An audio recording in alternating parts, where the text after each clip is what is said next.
back to my channel, Beautiful Minutia. If you're new here, my name is Tiffany, and today I'm going to be wrapping up August by sharing all of the books that I read in the month of August, and also wrapping up Summer Book Bingo by sharing with you my completed bingo board and also drawing the winner of the giveaway. So let's start with the books that I read in August, because along the way I will be sharing my bingo board with you.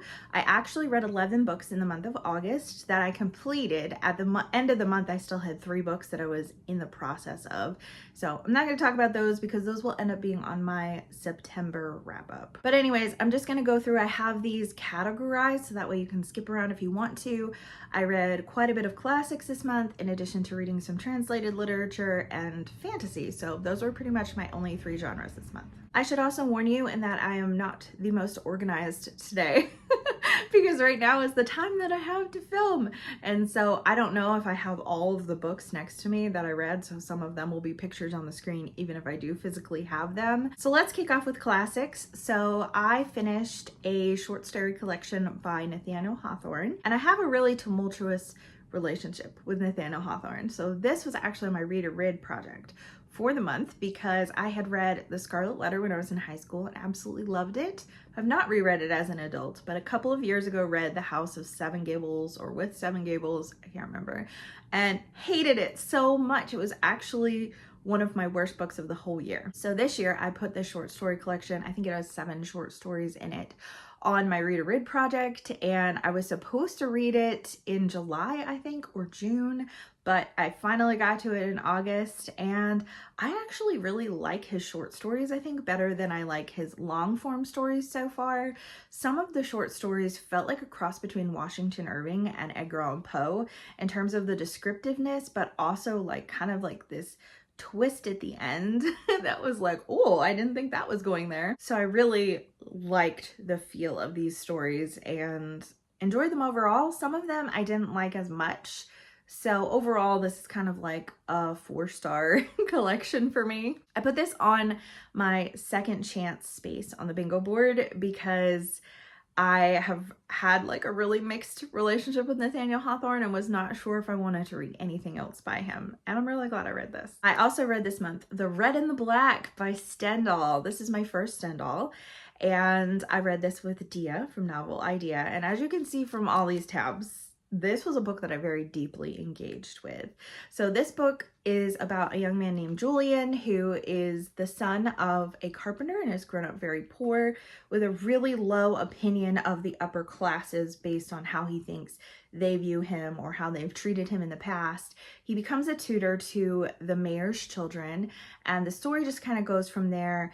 And I feel like I can see some almost Vanity Fair quality to the way that Julian goes about his life trying to climb social ladders, whether that be hopefully getting into seminary and maybe becoming a priest that has some influence with some wealthy people, so he ends up getting a really good parish or something like that. You know, so he has different interactions with different people throughout the book, and I'm just not going to say anything else more than that because the back of my book completely spoiled something that happened at the very end of the book. I actually talked about it in my TBR because I had no idea it was a spoiler, but it was a news article that the author had read, which then inspired him to write The Red and the Black. So Stendhal was partly inspired by this real life thing that happened and also partly inspired by his own life. We have a lot of really unlikable characters who do a lot of really terrible things, and yet it felt like Stendhal wasn't saying, hey, this is great. Like, it felt like a psychological examination, particularly of Julian. And there are pieces of that that kind of reminded me of Crime and Punishment, but it didn't have the same oomph to it for me. It took a while for me to figure out where we were going with this, but it ended up being one that I very deeply engaged with and really, really enjoyed. Stendhal himself was mentioned in several books that I read last year, one of which being The Posthumous Memoirs of Bras Cubas, and then also Borges mentioned Stendhal several times. So this actually went on the mentioned in another book space for my bingo board. For my in-person book club, we read The Importance of Being Earnest by Oscar Wilde. This is my first exposure to Wilde's plays. I've read his fairy tales, some of his shorter works. I've read The Picture of Dorian Gray, but I hadn't read any of his plays yet. And so this actually has other plays of his in here, and I really want to read more of them because The Importance of Being Earnest was an absolute delight. It was actually the only 5-star thing that I read this month. I had a lot of like 4-star things that I really enjoyed, but this was just an absolute slam dunk for me. I laughed so many times and I started reading it and I had to stop because I wanted to tab things and I just didn't have tabs with me and I didn't want to forget things. So I actually talked about this in a vlog, so I'll link that vlog if you want to hear more of my in-depth thoughts, but this didn't end up on my bingo board at all. In that same vlog, I finally finished The Tale of Genji. This was a journey. It was a journey that I wish I had not embarked on. We'll just say that. I didn't enjoy this book really at all. At the beginning, I enjoyed it more because this really follows Japanese society and like the court and wealthy people in, I think, 1100. So it's quite old and also written by a woman. So there's a lot of historical relevance. There's a lot of portrayal of different customs and religious things that they're doing. Things like that that I thought were really, really interesting and were really good contributions. However, this book, not only did it have just like this cycle of abuse that just kept perpetuating over and over and over and over again, but in addition to that, it was just really, really long. Like, I would have enjoyed this book more and could have probably bumped it up in my star rating if it had been like 300 pages to 500 pages. But the fact that this is a 1,200 page book of just men doing whatever they want with women throughout the entirety of the book, and women not even necessarily being consensual to all of this, it was just annoying. I'll just say that. In addition, this book has a lot of poetry sprinkled throughout because people actually spoke to each other in that way and wrote to each other in that way. So there's a lot of excerpts of really beautiful poetry. However, I am not a big poetry reader. I like poetry in really small doses. So that was not something that bumped up the book for me, but it might be something for you that if you enjoy poetry, I think maybe that would be worth this read for you. But man, this is not one that I can say that I'm glad I read or one that I would even recommend to anybody. I wish that I had read a nonfiction about this time period because the things that I found the most interesting were like the customs and things like that and the historical relevance. And this edition, if you're gonna read this book, get this edition because this edition not only has like really extensive footnotes that explains a lot of the context, but it also has like illustrations that show you what the houses looked like, what their outfits would have looked like, all of that kind of stuff. So it has a lot of historical and cultural relevance and adds that to the reading experience. And that was something I really enjoyed. So this book went in the over 500 pages space on my bingo board, and I'm really glad it's over. Okay, next up, let's move to translated fiction. Actually, all of the translated fiction that I read in the month of August were all Japanese. So for my Patreon, we did a casual read along of the Kamigawa Food Detectives, and I loved this book.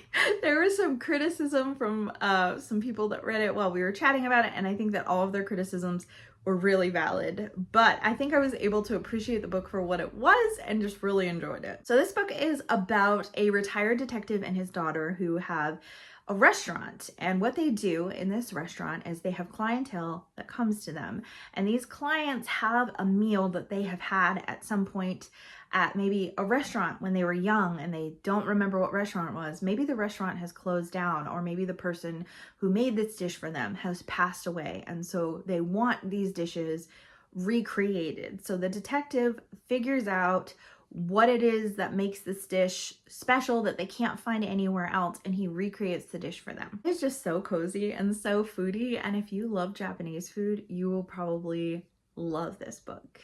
But some of the complaints that I felt like were really valid is that what basically the format of the book is every story that comes in, it's super episodic feeling. Every person that comes in, they'll come in for their consultation, and then there's a gap and the next chapter picks up 2 weeks later when they come to eat their meal. So we don't actually see any detecting of how the guy figures out like the components that are needed for this dish.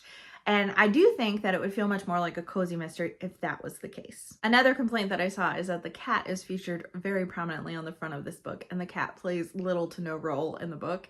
But I don't know, this is a series, so maybe the cat plays a bigger role in future books, but he really doesn't do a whole lot in the actual book.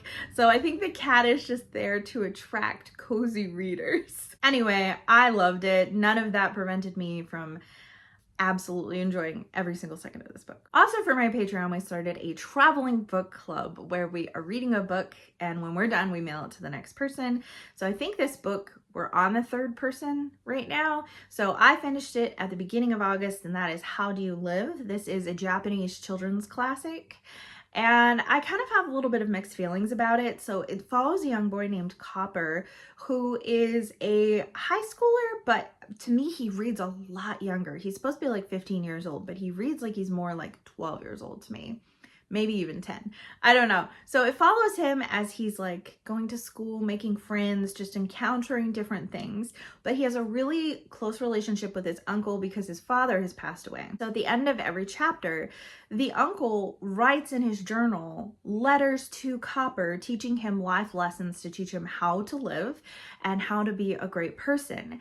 And so there are elements to it that I really liked. I thought there was a lot of wisdom in this book. I felt like it was really cozy. I really liked Copper himself and the friend dynamic that he had with some of the other boys, but I thought that the uncle's letters were like very long and like moralizing and kind of preachy, and they broke up the story quite a bit. And I think that it would have felt better if they could have been more natural conversations that the uncle and Copper are having together. So that kind of brought it down a little bit for me, but I still thought it was a really good book, and I can't wait to see what everyone else thinks of it. And the last translated book is actually a manga, and I didn't want to just put it in its own space for manga, so I'm just including it at the end of translated literature. So I read Attack on Titan volume 13, and I really enjoyed this volume. I can't say much about it because we're so far into this series. I'm reading it with Christy Lewis from Dostoevsky in Space, and we kind of accidentally took a few months off. The last volume that we read was like end of May, beginning of June, and then we didn't read this until like towards the end of August.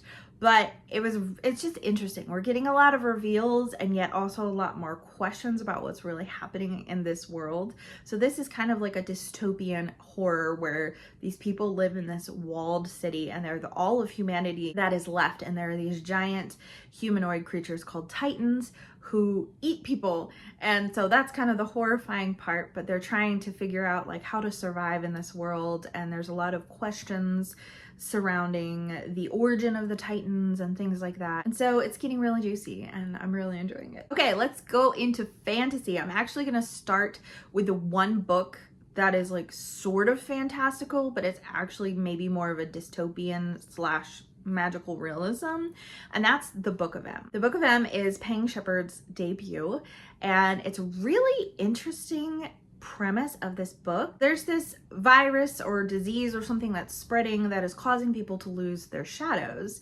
And as they lose their shadows, they actually also start losing their memories. And no one knows what's causing this. Is it contagious? Like, why is this happening? But as these people start losing their memories, they start forgetting what's real. And as a result, they're able to warp reality. So for example, someone forgets that deer have antlers, and so deer have wings when they're around this person. And then there's another person who forgets that she can't talk to animals, so she's able to talk to an animal and the animal responds to her. And then there's also points where people forget that like there's a door to their house, and then like so there's no longer a door to their house and they can't leave their house. And it usually eventually ends with people forgetting that they need to eat to survive, and so they starve to death. And so this is multiple perspectives where we're following a husband and wife. Each of them, the wife has lost her shadow, but she hasn't yet lost her memories. And then we're also following a girl who is an Iranian archer who has come to the United States on a green card in hopes of being able to play on an Olympic team. And then we also follow a man who has lost his memory through an accident, and they're hoping that by studying him and having him interact with the first person who's lost their shadow, that maybe they can find out more about what's going on with this kind of stuff. So It sounds really interesting, and it is, except that it really, really derails, and I really had some difficulty with that. So I actually read this book for the Judge a Book by its Cover space on my bingo board, and I did a whole vlog where I took out all these books from the library and I tried a chapter of each one that I picked out just based on their covers. So you can watch that to see what other books I was interested in. And then I also shared more in-depth and final thoughts on the Book of M. I also finished Hero of Ages in the month of August. I read most of it in July, but I finished like the last probably like quarter of it or third of it in the month of August for our Missed Along read along, and I enjoyed this a lot more. This was a reread for me, and the first time I read it, I found myself like really kind of disappointed with how it ended and kind of struggled with the pacing and some of the points of view and how many points of view there are in Hero of Ages, because this is the conclusion of Mistborn Era 1, so it's the end of that first trilogy. And I didn't love everything about it, but I enjoyed it a lot more upon a reread. I put this in the escapism space on my board because there's nothing like a good fantasy to feel like escapism. I also started and completed Alloy of Law, which is the first book of Era 2 of Mistborn, the Wax and Wane series. So this is much shorter,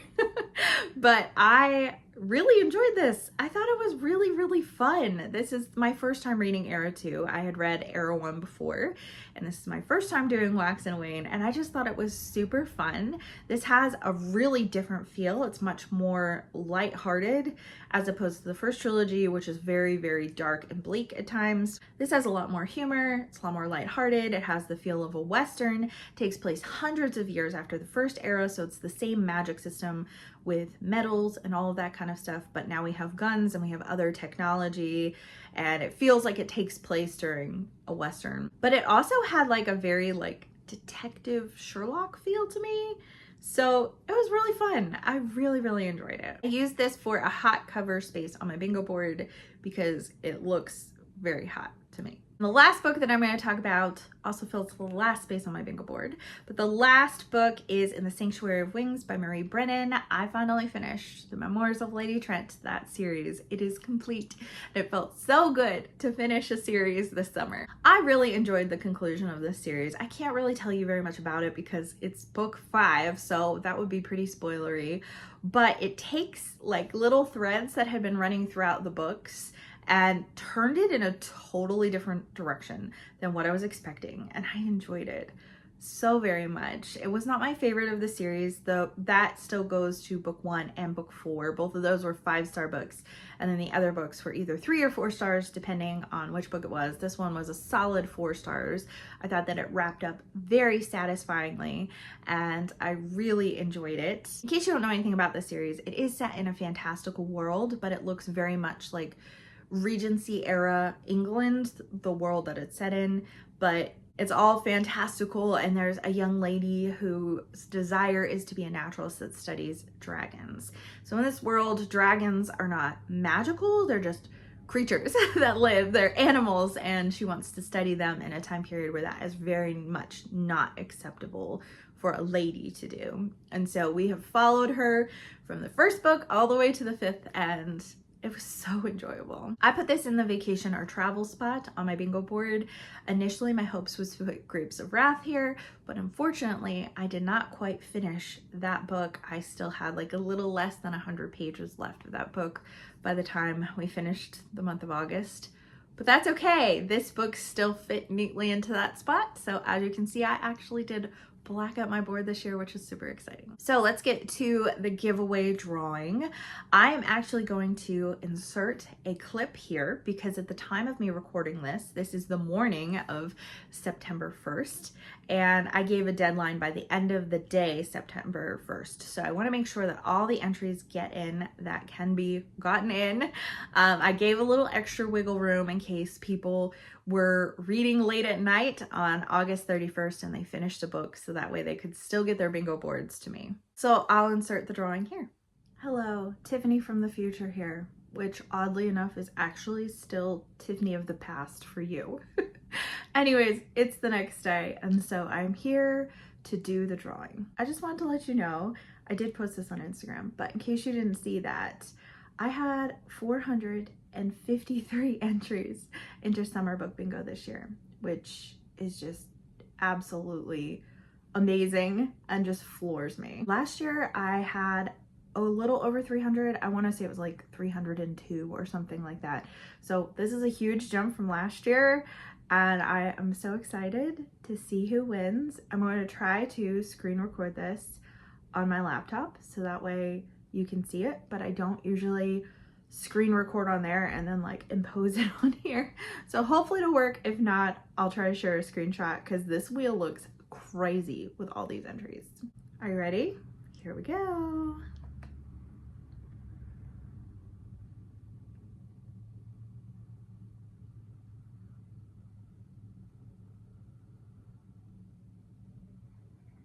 Our winner is Lindsay from Bites of Memory. So congratulations, Lindsay. Please reach out to me on the comments here, or you can message me on Instagram so we can figure out what kind of gift card you would like it to be. It's to any online book retailer of your choice, so that way I can get that to you.